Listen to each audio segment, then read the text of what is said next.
ہم گھر سے باہر نکلتے ہیں، پہلے دور میں آپ صلی اللہ علیہ وسلم کی عادت مبارکہ یہ تھی، کہیں جانا ہوتا تو گھر کو بتا دیتے تھے فلاں سفر میں جانا ہے، اتنے دنوں تک واپسی کا احتمال ہے۔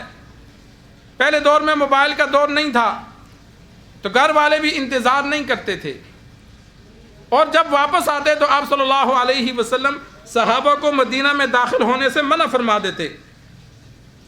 پہلے مدینہ سے باہر کچھ دیر رکتے اور پھر آپ صلی اللہ علیہ وسلم صحابہ کو شام کے وقت مدینہ میں جانے کا حکم دیتے۔ عرب کی اس دور کی خواتین کی عادت یہ تھی کہ خاوند گھر میں موجود ہوتا تو بند صبر کے رہتی تھی، خاوند موجود نہیں ہوتا تھا تو عام سادگی میں رہتی تھی۔ تو آپ صلی اللہ علیہ وسلم جب جہاد کے لیے جاتے 15 دن لگ جاتے، مہینہ لگ جاتا، جب واپس آتے تو پھر باہر لشکر کو روک دیتے تاکہ مدینہ کی خواتین وہ نہا دھو لیں۔ یکدم خاوند گھر جائے گا تو وہ پراگندہ حالت میں ہوں گی، ان کو بھی اچھا نہیں لگے گا، خاوند کو بھی اچھا نہیں لگے گا۔ یہ حدیث میں صراحتاً موجود ہے۔ آپ صلی اللہ علیہ وسلم نے دور سے آنے والے کو جس کے آنے کی گھر اطلاع نہ ہو تو یکدم گھر داخل ہونے سے منع فرمایا۔ پہلے محلے میں رکو، گھر اطلاع ہو جائے، پھر کچھ وقفہ دینے کے بعد گھر جاؤ۔ یہ آپ صلی اللہ علیہ وسلم کا طریقہ مبارک تھا۔ تو آج کل تو ہمارے پاس موبائل ہیں، علماء نے لکھا گھر میں اگر روزانہ اکٹھے کھانا کھاتے ہیں، بیوی انتظار کرتی ہے خاوند کا، دن کو کام کر کے شام کو آتا ہے، تو اگر کسی دن نہیں آنا تو گھر اطلاع دے دے۔ ہوتا کیا ہے، ہم باہر سے دوستوں کے ساتھ کھانا کھانے چلے جاتے ہیں، بیوی بچے گھر میں انتظار کر رہے ہوتے ہیں، ابو نہیں آیا، پھر گھنٹہ 1.5 گھنٹہ انتظار کے بعد وہ فون کر کے پوچھتے ہیں۔ تو یہ ان کو انتظار کی تکلیف دینا کبیرہ گناہ ہے، صغیرہ گناہ نہیں ہے۔ چاہے اپنے بیوی بچے ہیں، اگر جس وقت پہ روزانہ بندہ گھر جاتا ہے نہیں جا رہا تو ان کو فون کر دے کہ بھئی آج میری مصروفیت ہے یا میں کہیں جا رہا ہوں، آج میرا انتظار مت کرنا، تم کھانا کھا لو۔ اگر کھانا نہیں ہے ویسے بھی بیوی انتظار کرتی ہے تو بندہ اطلاع دے دیتا ہے، آج میں کہیں چلا گیا ہوں، انتظار مت کرنا، جب فارغ ہوں گا پھر آ جاؤں گا۔ یہ چھوٹی چھوٹی باتیں ہیں، آداب ہیں، انسان بچوں کو سکھلاتا ہے، چھوٹا بڑے کا ادب کرے، بڑا چھوٹے کا ادب کرے، اور زندگی انسان ایسی گزارے جس سے تکلیف نہ ہو۔ بلند آواز سے بولنا، اب محلوں میں کئی جگہ دیہاتوں میں ایسے ہوتا ہے کہ رات کو 2 بجے 3 بجے خاص کر گجر لوگ دودھ کے لیے باہر آ کے زور سے آواز دیتے ہیں دوسرے کو، یا اس کا دروازہ زور سے دستک دیتے ہیں، پورا محلہ اٹھتا ہے۔ اب تنگ تو سارے ہوتے ہیں، بولتا کوئی نہیں ہے۔ اب ان کو سمجھایا بھی جائے بھائی جس کو بلانا ہے، آج کل موبائل کا دور ہے، رات کو جس کو بلانا ہے تو دروازے پہ دستک دینے کے بجائے اسے فون کرو۔ آپ گھر میں کسی کے پاس تو موبائل ہوگا، جس نے رات کو 3-4 بجے اٹھنا ہے، 5 بجے اٹھنا ہے، تو وہ رات کو اپنے پاس موبائل رکھے، آنے والا اسے فون کرے، چاہے جائے کہ پورے محلے کو انسان تکلیف میں مبتلا کرے۔ آپ صلی اللہ علیہ وسلم کے دروازے پر صحابہ دستک نہیں دیتے تھے، اگر کوئی ضرورت ہوتی تو ناخنوں سے دستک دیتے تھے، ہلکی سی۔ امی عائشہ رضی اللہ تعالی عنہ مسجد نبوی میں ایک بندہ درس دے رہا تھا، بیان کر رہا تھا، لیکن بولتا اونچا تھا۔ تو امی عائشہ رضی اللہ تعالی عنہ نے عمر فاروق رضی اللہ تعالی عنہ کو شکایت کی کہ میں گھر میں کام کاج کر رہی ہوتی ہوں تو اس کی آواز میرے کانوں میں بار بار پڑتی ہے۔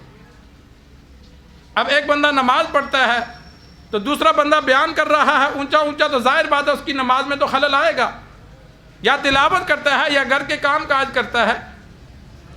عمر فاروق رضی اللہ تعالی عنہ نے اس بندے کو منع کیا کہ زیادہ اونچا مت بول، جتنے بندے تیرے سامنے بیٹھے ہیں اتنی آواز سے بول کہ بس ان تک آواز جائے، زیادہ شور نہ کر۔ کچھ عرصہ وہ آہستہ آہستہ بولا، پھر دوبارہ اونچا وہ درس دینے لگا۔ امی عائشہ رضی اللہ تعالی عنہ نے دوبارہ شکایت کی تو عمر فاروق رضی اللہ تعالی عنہ نے فرمایا پہلی دفعہ تجھے سمجھایا تھا، اب تجھے تنبیہ کر رہا ہوں، ہاتھ میں ڈنڈا تھا کہ اب اگر مجھے شکایت آ گئی تو یہ ڈنڈا میں تجھ پہ توڑوں گا۔ اب اگر شکایت آ گئی کہ تو نے بلند آواز سے گفتگو کی تو یہ ڈنڈا میں نے تیرے اوپر توڑ دینا ہے۔